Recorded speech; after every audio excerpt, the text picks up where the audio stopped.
Friend, आप सभी को नमस्ते। कैसे हो आप सभी लोग? बहुत ही बढ़िया हो गए, हम भी बढ़िया गाइस। तो हमने रोटी बना ली, मक्के की रोटी बनाई गाइस, और भुजिया बनाई थी हमने।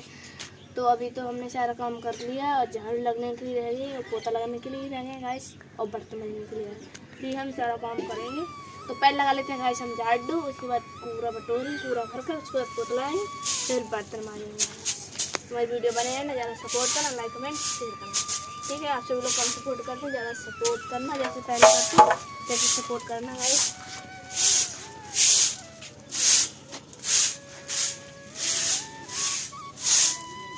झाड़ू लगाकर उसके बाद आज गाइस मैंने सोची थी, मैंने तार बजा दिया, आज बनाऊंगी मोमो।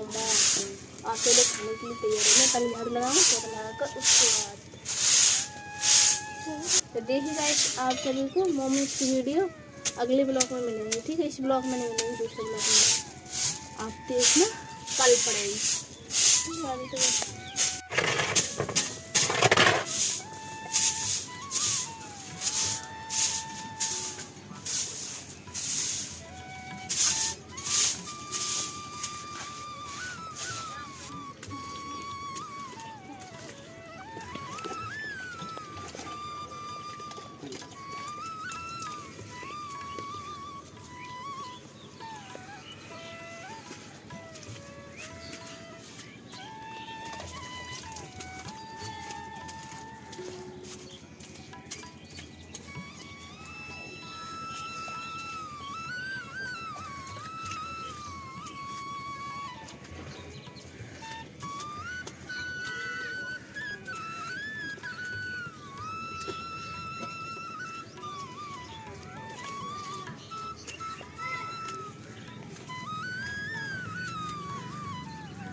अब गाइस मैं मांगूंगी बर्तन।